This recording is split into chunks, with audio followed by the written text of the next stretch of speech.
Powered by the Montana Television Network. This is the 10 o'clock news on Q2, Montana's news leader.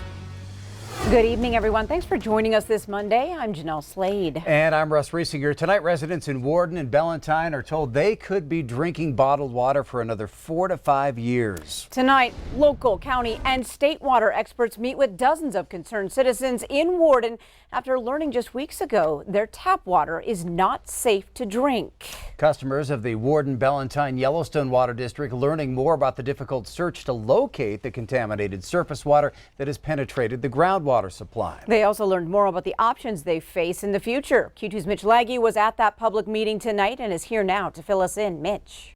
Well, Russ and Jeanelle, the big news tonight, residents in Warden and Ballantine may be without clean drinking water for 4 or 5 years. The Warden Ballantine water system is supplied via groundwater that's transported through underground collector drains to where the water is eventually chlorinated. The problem is there are miles of collector drains, and the contamination could be coming from multiple sources. Tests ran this summer showed a spike in nitrate levels and found other microorganisms in the water. Those tests indicate that the groundwater has been contaminated by surface water at some point along the collector drains. Officials at the meeting said the long-term solution may be the construction of a water treatment plant, but that will take years, and pinpointing the source of the contamination is like finding a needle in a haystack. We just looked at one little quarter-mile section. We don't know for sure how long those collector drains go or where they go for sure. You could spend a lot of money, time, and effort finding maybe one thing that might help, and there'd be 50 others down that line because that infiltration pipe or that collector drain is so expansive in the system. And while local leaders try to find the source and plan for what's next, residents in Warden and Ballantine are told to not drink or cook with water from the tap.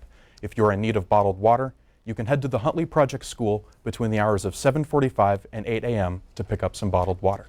Russ and Jeanelle. All right, thank you, Mitch.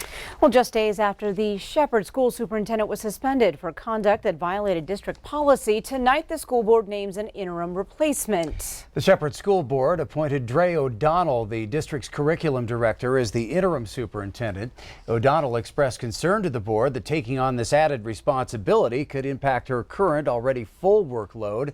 This decision comes after 2-year superintendent Scott Carter was placed on administrative leave with pay last week. Carter came forward over the weekend with a post on the school's Facebook page admitting he had, quote, violated the trust of the community after he was drinking late Wednesday and showed up at school Thursday smelling like alcohol.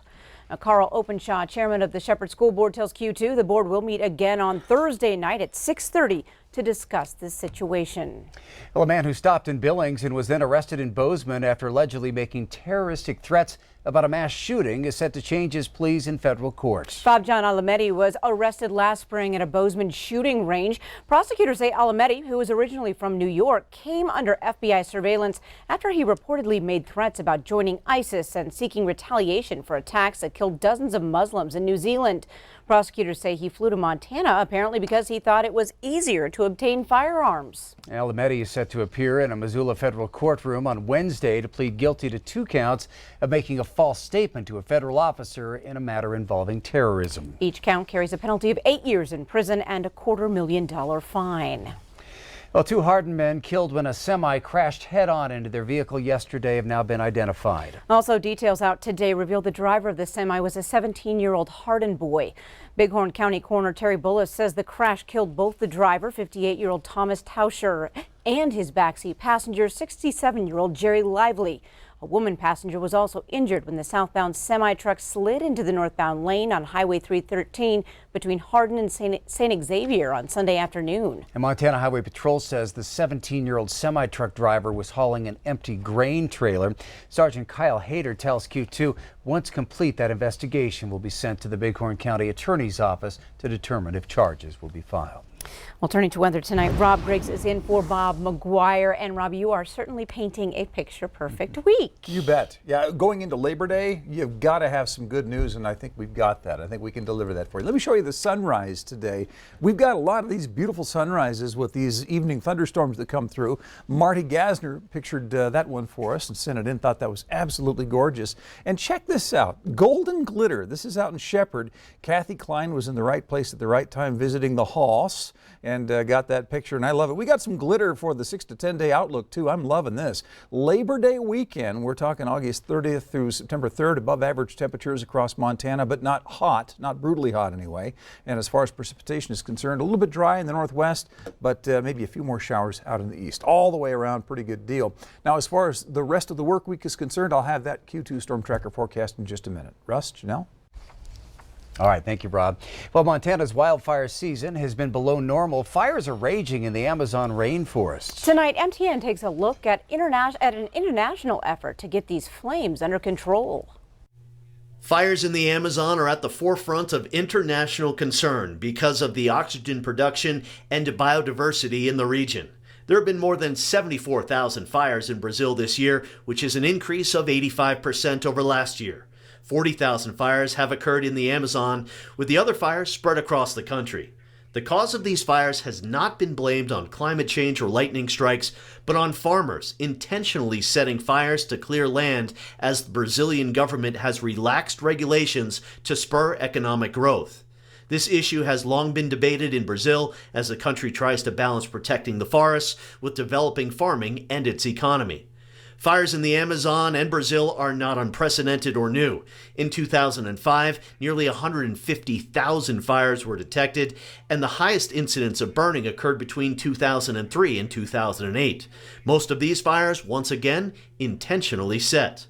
The international community sees the importance of protecting the forests and is committed to getting the blazes under control.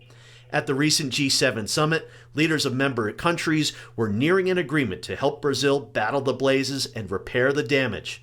Money, equipment, and firefighters from all over the world will be sent to the Amazon. The United States is sending a 747 supertanker, which can hold up to 19,000 gallons of water per trip. But it will take more than just an international firefighting effort this year to solve an issue that has been going on for decades. And now you're a little more weather-wise. Well, tonight, some good news for Montana farmers. An agreement to slash tariffs between the U.S. and Japan was announced Sunday, but it is not yet signed. In that agreement, Tokyo's tariffs on American beef, pork, and other products will be slashed. And President Trump says Japan would purchase large quantities of American wheat and corn. It would also delay the chance of additional levies on Japanese auto exports to the U.S. Now, this comes after President Trump threatened to hike tariffs on cars imported to the country. Now, details on those proposals are expected to be finalized in September. Montana Governor Steve Bullock has been getting a lot of national face time in his run for president, but Bullock is still virtually invisible with most Democratic voters.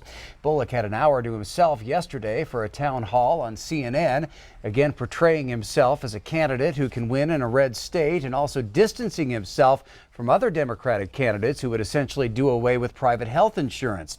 He also reiterated that he would not run for Senate if he doesn't win the presidential nomination.